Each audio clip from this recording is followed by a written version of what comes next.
स्वागत है आपका हमारे चैनल शिक्षा कल्प तरु पर। तो पिछली वीडियो में हम हिंदी व्याकरण के बिल्कुल प्रारंभिक पे दो वर्ण विचार के बारे में अध्ययन कर रहे थे, तो उसी के अंदर हम स्वरों के वर्गीकरण के बारे में अध्ययन कर रहे थे। तो स्वरों के वर्गीकरण में हम उत्पत्ति के आधार पर अध्ययन कर चुके हैं, उच्चारण मात्रा के आधार पर अध्ययन कर चुके हैं और जीवा स्थान के आधार पर अध्ययन कर चुके हैं। तो आज की वीडियो में हम जीवा प्रत्यय के आधार पर अध्ययन करेंगे और ओष्ठों की स्थिति के आधार पर अध्ययन करेंगे। तो वीडियो एंड तक जरूर देखना, बीच में इसके बिल्कुल भी मत करना, क्योंकि यहाँ हम प्रतियोगी परीक्षाओं से संबंधित सभी बिंदुओं का गहनता से अध्ययन कर रहे हैं। और यदि वीडियो हेल्पफुल लगे तो मेरे चैनल को सब्सक्राइब जरूर कर देना, लाइक और शेयर भी कर देना। तो आइए शुरू करते हैं।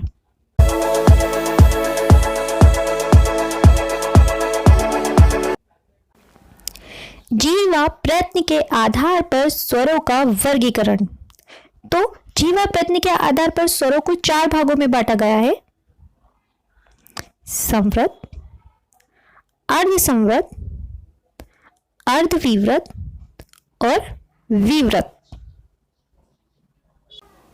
संवृत में आता है ई, उ, ऊ, ठीक है, इसमें आ जाता है ए और ओ। अर्धविवृत में आ जाता है ऐ, औ, अ और आ, और विवृत में आ जाता है आ। अब मन में प्रश्न उठ रहा होगा कि समृत स्वर होते क्या है, अर्धसंवृत स्वर होते क्या है, अर्धविवृत क्या होता है और विवृत क्या होता है। तो आइए जान लेते हैं अर्धसंवृत, संवृत, विवृत और अर्धविवृत के बारे में। और आप स्क्रीनशॉट लेकर अपने नोट स्वयं भी तैयार कर सकते हैं। और वीडियो हेल्पफुल लगे तो मेरे चैनल को सब्सक्राइब जरूर कर देना। संवृत स्वर। संवृत स्वरों के उच्चारण में जीवा का अग्रभाग अधिक ऊंचाई पर होता है, जिससे मुख बंद हो जाता है। ठीक है, तो जब हम इन स्वरों का उच्चारण करते हैं तो जीवा का जो भाग होता है वह बहुत अग्रभाग ऊंचाई पर चला जाता है, यानी तालू को टच करता है, और हमारी जो मुख का आकार हो जाता है वह छोटा यानी बंद हो जाता है। ठीक है, तो जब हम ई और ई का उच्चारण करते हैं तो हमें अपनी जीवा पर ध्यान दीजिए, वो ऊपर की तरफ टच हो जाती है। ठीक है, जब हम ई और ई का उच्चारण करते हैं तो हमारी जीवा का जो अग्रभाग होता है वो बहुत ज्यादा ऊंचाई पर चला जाता है। ठीक है, और वो तालू को टच भी करता है, और हमारा जो मुख होता है वह बंद हो जाता है। ठीक है, तो ऐसे स्वर जिनके उच्चारण में जीवा का अग्रभाग अधिक ऊंचाई पर चला जाता है और हमारा मुख बंद हो जाता है, ऐसे स्वरों को संवृत स्वर कहते हैं। अर्धसंवृत स्वर। अर्धसंवृत स्वर इन स्वरों के उच्चारण में जीवा की ऊंचाई संवृत की तुलना में कम रहती है। ठीक है, संवृत का जब हम उच्चारण करते हैं स्वरों का तो जीवा अधिक ऊंचाई पर चली जाती है, लेकिन जब हम अर्धसंवृत स्वरों का उच्चारण करते हैं तो जीवा की ऊंचाई क्या होती है, संवृत की तुलना में कम होती है।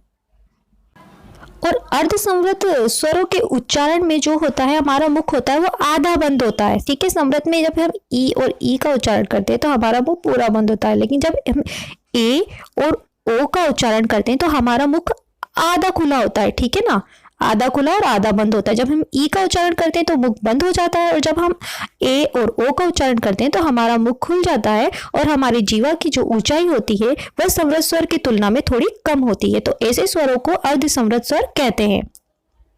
समझ में आया? और अगर वीडियो अच्छा लगे तो मेरे चैनल को सब्सक्राइब जरूर करना। अर्धविवृत स्वर।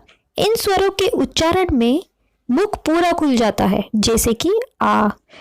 अब जब हम अर्धविवृत स्वर आ का उच्चारण करते हैं तो हम ध्यान देंगे हमारे मुंह की स्थिति पर। जब हम आ का उच्चारण करते हैं तो हमारा मुख पूरी तरीके से खुल जाता है, आ। लेकिन जब हम संवृत स्वर ई और ई का उच्चारण करते हैं तो हमारा मुख बंद हो जाता है। और जब हम अर्धसंवृत स्वर ए और ओ का उच्चारण करते हैं तो वह संवृत स्वर की तुलना में थोड़ा ज्यादा खुलता है। और जब हम विवृत स्वर का उच्चारण करते हैं आ का, तो हमारा मुख पूरा ही खुल जाता है। तो यह इनको पहचानने का तरीका होता है। विवृत स्वर।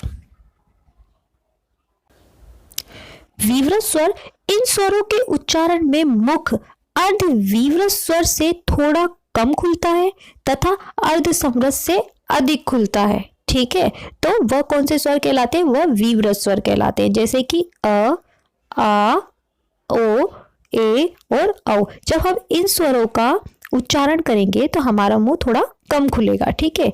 तो यह इनको पहचानने का तरीका होता है। अगर वीडियो हेल्पफुल लगे तो मेरे चैनल को सब्सक्राइब जरूर कर देना, लाइक और शेयर भी कर देना अपने दोस्तों के साथ।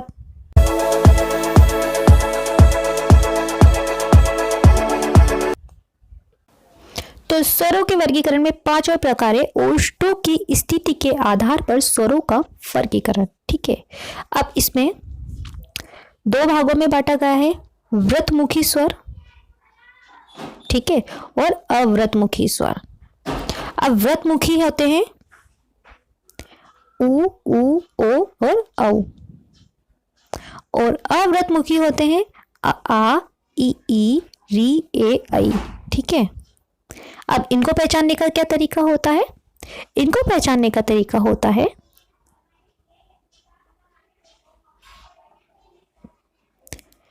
होठों का आकार गोल हो जाता है। व्रतमुखी स्वर को पहचानने का तरीका यह है कि जब आप उ और उ, ओ, औ का जब आप उच्चारण करेंगे तो अपने होठों की स्थिति देखिए। ओष्ठ का मतलब होता है होठ, ठीक है। ओष्ठ का मतलब होता है ओठ। जब आप उ, ओ और औ का उच्चारण करेंगे तो आपके जो होठों का आकार है वो गोल हो जाएगा, ठीक है।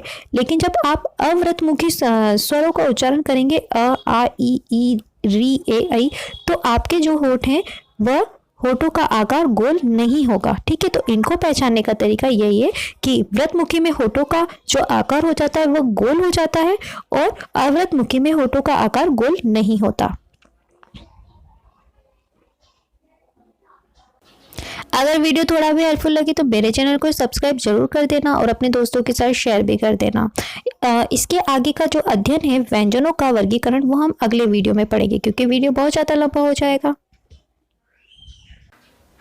और अगर आपको किसी भी टॉपिक पर वीडियो चाहिए तो आप कमेंट बॉक्स पे अपने विचारों का हमारे साथ साझा कर सकते हैं। Thank you, thanks for watching.